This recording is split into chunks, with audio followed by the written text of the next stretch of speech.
Hello everyone, this is Greyshot117, And I'm. Who am I again? Greyshot151. I'm Greyshot515. Anyway, we're talking to you today because we went to RTX and want to give you our recap of essentially what happened at the convention. So, first up, parking issues. That was always a blast. Yeah. Luckily, it actually got better with ticket prices. It was $10. It was great. 26. Yeah. And then 5. So, pretty good. Pretty Yeah. good. Then the convention itself, I thought was really awesome. We got to meet quite a few people from Rooster Teeth, Screw Attack, Funhouse, etc. I got to meet the best celebrity of them all. I got to meet One Punch Man. I got to take a picture with him in the flesh. It was a cosplayer. There was an earthquake locally. I'm pretty sure that was him. I someone. saw both James and Elise from Funhouse. And I was able to get an autograph of Adam Kovic and Lawrence. We got pictures with Aaron and Zach of Rooster Teeth Productions as well. And I got pictures with Mika. We saw Joel, Gavin. We didn't get pictures with them or autographs. We did get autographs from those first four. I like that there was one moment you're like, "It's Joel." I'm like, "What?" And they're like, we also saw Joel. Ray. We saw Meg. And it's just the lines for the talk with them is like way too long. So we're like, all right. But in any case, even though we highly recommend RTX, it was a good convention overall. There's some things about Rooster Teeth in general that it's like, oh, they do really awesomely. There were some things I think like, okay, it's not as good. For example, they tried their own loot box type service. Yeah, the kind of I never was a fan of loot box because I'm someone that rather spends money on something that's awesome and rather maybe expensive. But it was a bunch. Like we saw someone and we looked at it like that's not really that great. I will admit the Halo Legendary, Halo now has a loot box, comes every 2 months. That one, the figurine actually looked kind of cute, kind of cool. It was like a red soldier and a blue soldier going at it. Speaking of figurines, he got a Godzilla figure. Oh, hold on, talking. And then let's see what else did happen. We went to multiple things. My brother was actually on a podcast for the patch. He actually got to ask the main panel questions, so that was pretty cool. For myself, I got to go to numerous panels as well, like fan service podcast and also the Funhouse With Live. that question should be on our channel in the near future. Yeah, hopefully. Sadly, I was not in it, but you want to show your thing? Oh yes. So here's my thing. He got a Godzilla figure. That was, by the way, that Godzilla figure is worth more than a piece of furniture I got. Yes, this is Godzilla Tokyo SOS with the Japanese thing. Any case, yeah, it's really cool. I did not pay the price that it says, by the way. Haggle, as one might say, but it is actually worth more than that. So I did check it online. So thank you, Toho Kingdom, the site I work for, or kind of volunteer for. I want to know, I'm currently in a tight spot because I'm starting my new job down here and other things. He's a disposable income. And he buys a goddamn Godzilla figure, and I'm like, all right. This is my favorite Godzilla design. Okay, this Godzilla was in the movie Godzilla Tokyo SOS. He fought Mechagodzilla and Mothra. And Godzilla X. No. It's this one because he has the battle scar of the previous movie, which is Godzilla X Mechagodzilla, which he had in fight Kiryu. So this one is of Godzilla Tokyo SOS solely. Okay. The red chest, which essentially is a scar he received taking an absolute zero cannon into the chest, which again doesn't make too much sense, but it's a giant monster. It healed. That was a gaping wound, I guess. Yeah, he of didn't dead have flesh. Exactly. Otherwise, yeah, really cool. Oh god, really cool Godzilla. The cat tried to remove the spines right now. You could, yes. It's actually whole different parts. In fact, I'm pretty sure it's part of. Actually, different parts turn, so technically you can turn tail. Because that looks the normal. Legs move, the arms technically out, so you can have them like. $125, people. Man. In any case. Actually, even she's like, no, just no. Like, ooh, look at the. Like, ooh, Godzilla. But in any capacity, Godzilla. We also have something for you. So for those who don't know, you can look at right here. There is an alpha key. I'm gonna put that a little closer to the screen. You can use that, and you can get yourself a special. Stop it! You can get yourself a special thing for Lawbreakers. This is one of the games we actually got to play, and honestly, it was quite enjoyable. Pretty fun. We actually won all 3 games. I should note of us playing it. I was first not that great, but once I started playing, I'm like, oh, I got this. Yes. Really, the cat shut off the recording system again. Yeah. But in any case, don't you dare harm Godzilla. In any case, we played Lawbreakers, and it was a blast. I played a Berserker, which was basically Emperor Palpatine's powers with a whole bunch of other lightning stuff. Best way to describe it is like an arena shooter with Overwatch-like type class characters with each unique style and special abilities. Yeah, I wouldn't say Overwatch just because it's more class-based, so it's kind of more like I'm just saying Monday Night Combat. Yeah, well, there are characters. Each one has their own section. It's not like everyone is like there's a tank and there's multiple tanks. It's like one person represents that class. And it's also a bloody violent game. It's again Cliff Bleszinski does that really well. You can actually shoot the gun behind you, like you can fire, which for a bazooka was just like insane. You can for your character, you playing the assassin. Yep. She can like fire a rope and swing around, and there's a bit of heft where it like stretches and then pulls you, but it was really good because I think you can actually pull enemies. I think I did that, and I was like unsure if that actually did it or was a concussion effect, but. You had two knives, which were you just initial. Well, I had a rocket launcher with blasting, but we scored in the top players both times. Yeah. So yeah, we're just that good. We're MLG. In fact, we're so MLG. Devastated says we suck, and then we get #1, but all like 3 times in a row. So fuck you. We beat the team. There was a Twitch player, a streamer that we fought. He played nothing but this game all day, and we beat his ass. We both scored #1. So devastated. I just want to say this. In any capacity, moving on. Love you, Devastated. In any capacity. We also played a few other things. So, we played Halo Wars 2, which we quite enjoyed. Again, MLG at. Actually, okay. 3v3, it was a domination where you had to control bases. More bases you control. It was actually called Strongholds. Oh, Strongholds, sorry. And basically, there are 5 bases on the map. And you start out with your base. Already, basically, you have everything unlocked. All the tech trees are unmaxed out. All of these special abilities are already maxed out. Essentially, what you're doing is you're trying to control the most bases, because the more bases you hold, the more points you get.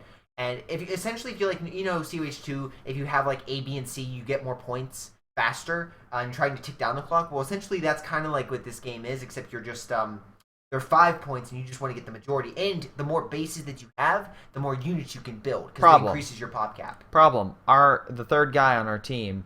He dropped. So it was my brother and I versus 3 players, and we won. We won. It was not me whatsoever, because I was like, "Oh, this is." I just kept like sending you. I had no idea what it was. I had two mobile armies constantly hitting on 2 engagements, trying to make up for it, and we won, barely. But I would not have lasted. There are still some broken stuff, like some leader abilities need to be patched. But overall, it was in better shape than the beta. Oh, yeah. There's a giant freaking laser, or the alpha, hits a base, and the army surrounding the base.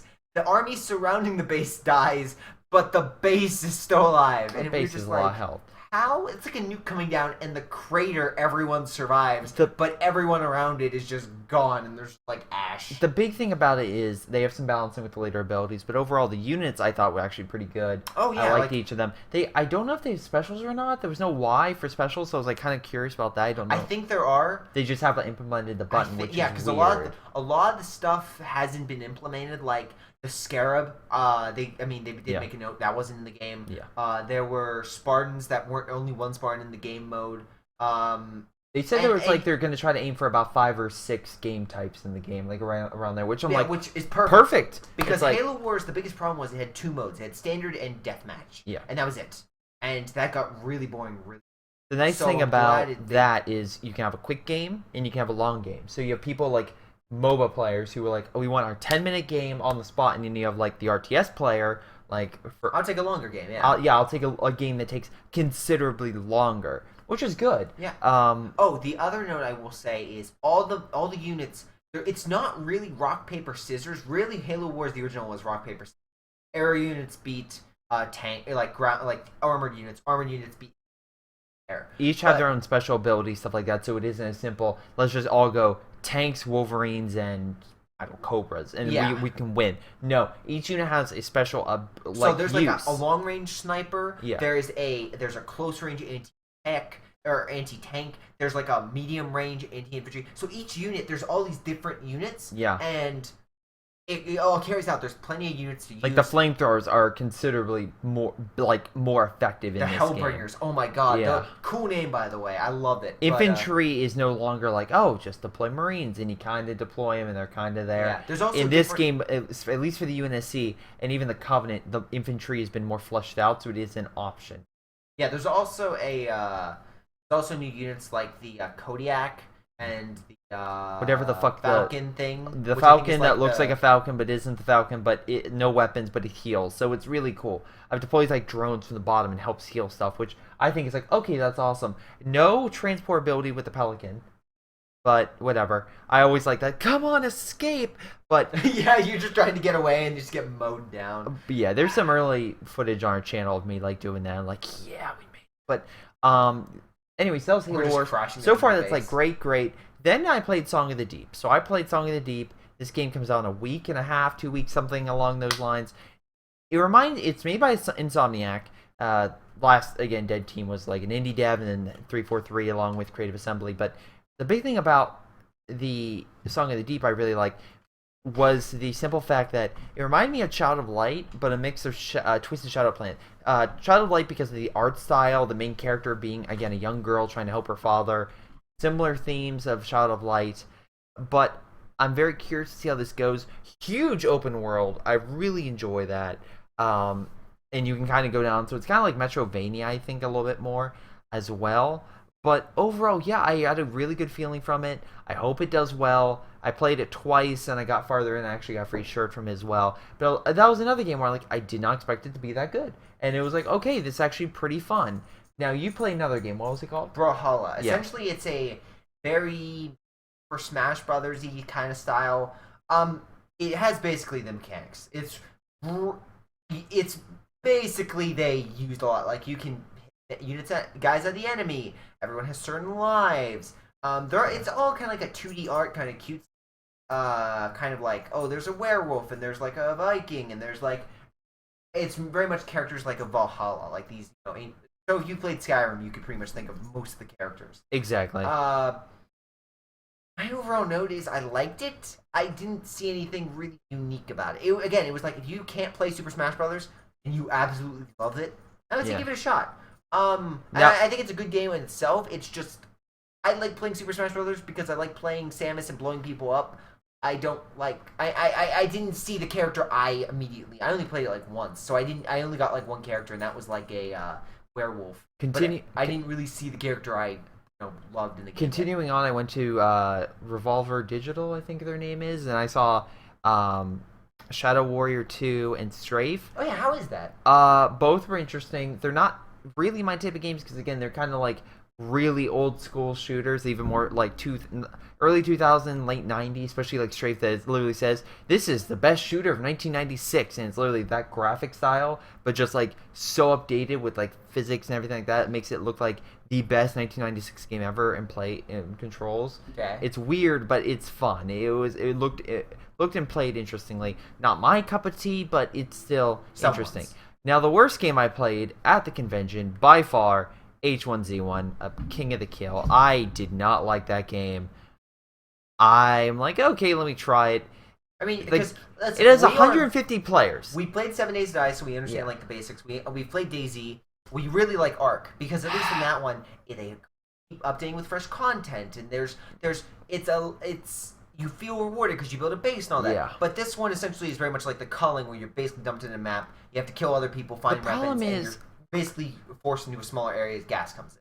The problem is it's so goddamn glitchy. That was my big takeaway. Is this game like? Didn't someone go through a door? Yeah, literally my first game. Someone goes through a goddamn door, magically picks up a pistol, so this person knows where they're going, and I'm like, all right, let me try to do something. And before I'm like, I can land a few blows on this person, another person jumps in. They get shot in the head. I'm like, oh, god damn it. And then I just get massacred. And it's like, let me try this again. And it kept repeating and repeating and repeating.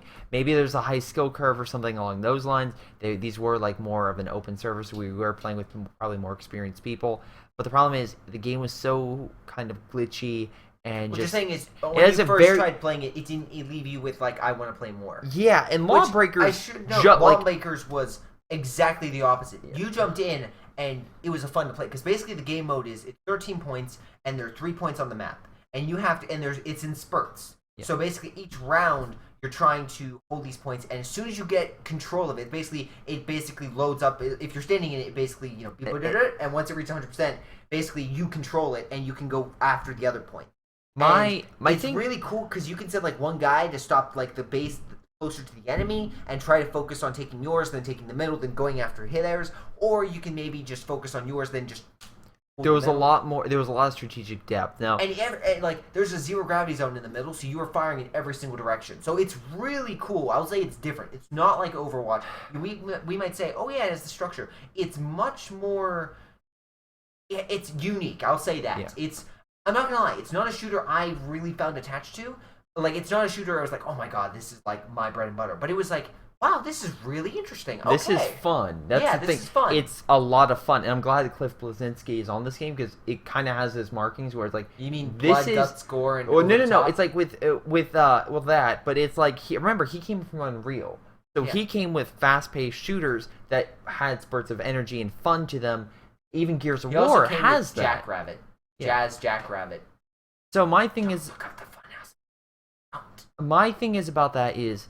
Maybe H1Z1 is a lot of fun, but the difference is, while I was continually learning new strategies with Lawbreakers and was easily able to get in. In H1Z1, you just got gunned down. Yeah, the level of entry for H1Z1 is so high that even though there is a lot of strategy to it, Lawbreakers has that strategy, but it has an easy starting point. So, and even Halo Wars, easy to gain. I have played Halo Wars the original. Yeah. I never touched the beta. I never touched anything. I jumped into that game and I was like, okay, I get it. Like they had trouble with the newer units and the layout and the balance. I immediately went for the Hornet, the Scorpion, and the Spartan and the Marines because those were the ones I knew the most. Oh, and the Vultures. The Vultures were great, but the Vultures actually they didn't have the best AA. Stopped or the Wolverines. Like those things I immediately flooded to, but yeah, everything else I was just like.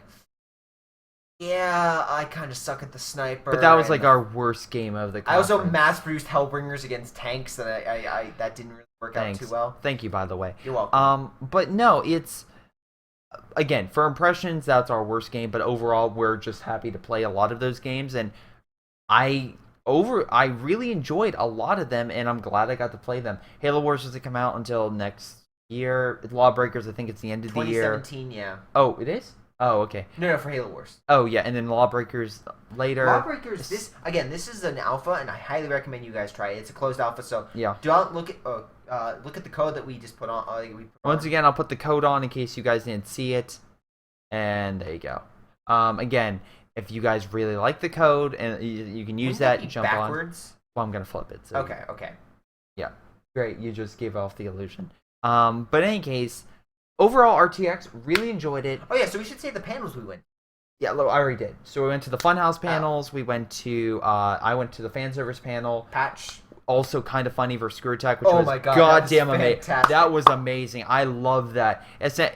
They're just going crazy. We went to Death Battle Live, and we're like, Mewtwo's gonna fucking die. Mewtwo's gonna fucking die. Mewtwo is dead. He's how is he gonna stop Super Shadow? I was like, oh, right, he can wipe mines.